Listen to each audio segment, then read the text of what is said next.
Достар, мінекей қараңыздар, мынау деген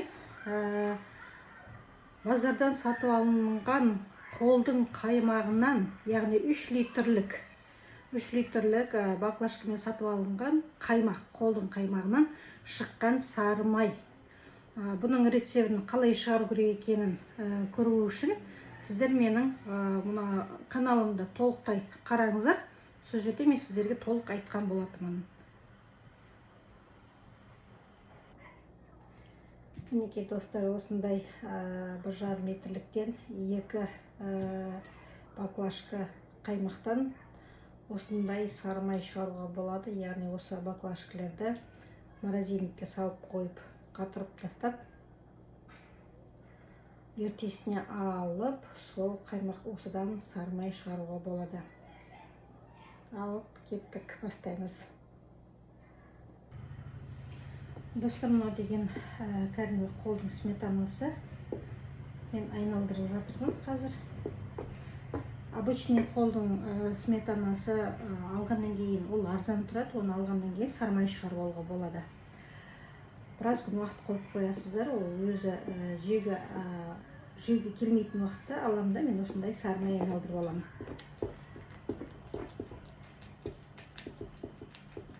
Солай айналдыра берсеңіздер, өзінің суы шығады, айран болып. Сол айранның майын бөліп аламыз.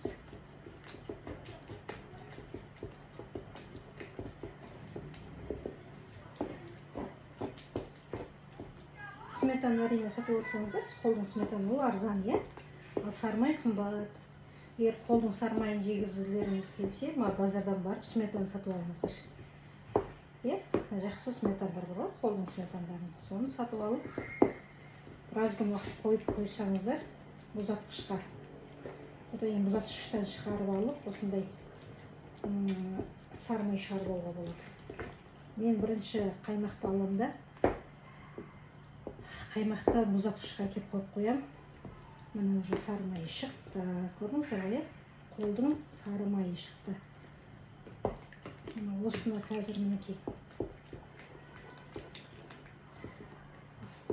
уже суын төгіп, сары май мінекей, қолдың сары майы шықты. Тұздап алып жесеңіздер де болады, тұздамай жай морозильникке салып қойып жесеңіздер де болады. Міне суы шықты. Осы суынан бөліп алып, мұздай сумен салқындап жуып, бөліп алуға болады. Қазір енді мен осыны суын төгемін бөлек ыдысқа.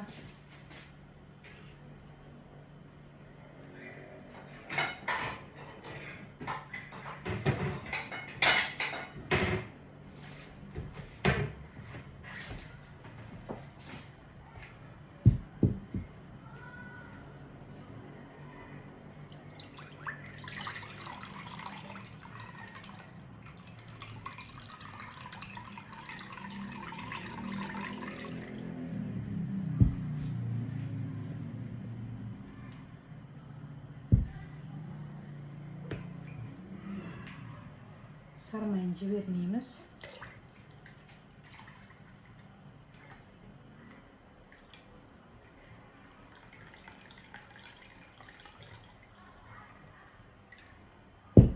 Көрдіңіздер ме? Мына айранның бөлініп шықты. Өзінің таза айран суы.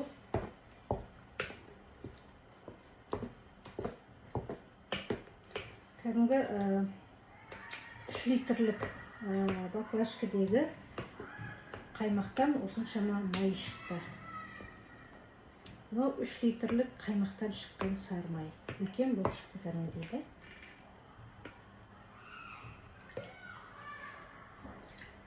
Енді осыны салқын сумен, мұздай салқын сумен жуып,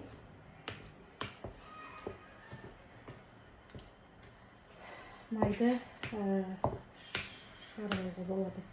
Осылай. Қолдың сары майы былай сатып алсаңыздар өте қымбат. Ал егер қаймақтан шығарып алсаңыздар арзанға шығады. Oldu. Міне енді осыны жуып, тұздап, сармай қылып айналдырып алуға болады.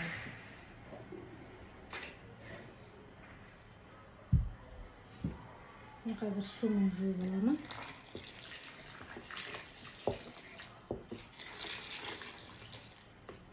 Айраны толық шығады сол кезде. Міне сармайымыз дайын.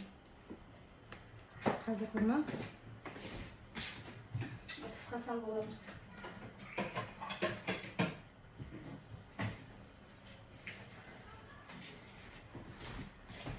Көрдіңіздер, міне осындай ыдысқа мен бұны дәп салып аламын да қатырып қойып қоямын қалайынке.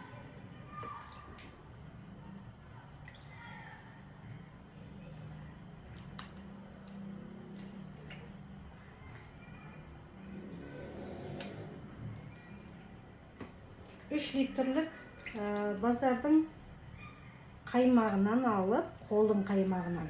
Магазиннің қаймағы болмайды. Қолдың қаймағын сатып аласыздар, ол арзанға шығады. Оны әкеліп, морозилникке салып қойсаңыздар, морозилниктен жылыған күйінде шығарып, осындай табаққа салып араластырып аласыздар. Араластырған кезде осындай айраны бөлініп шығады. Бірінші су шығып тұрса, суын төгіп тастайсыздар. Сөйтіп, осындай айраны араластырсаңыздар, айраны бөлініп шығады.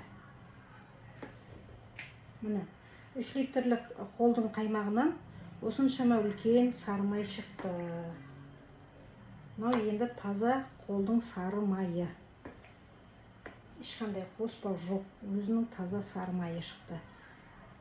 Қалалы жерлерде осылай жасап алсаңыздар болады. Қаймақты прямо жібергеннен гөрі осындай сары май шығарып алсаңыздар, тұздап алып, жесеңіздер болады, басқалай да жесеңіздер болады. Міне, осымен біздің сары майымыз дайын, достар.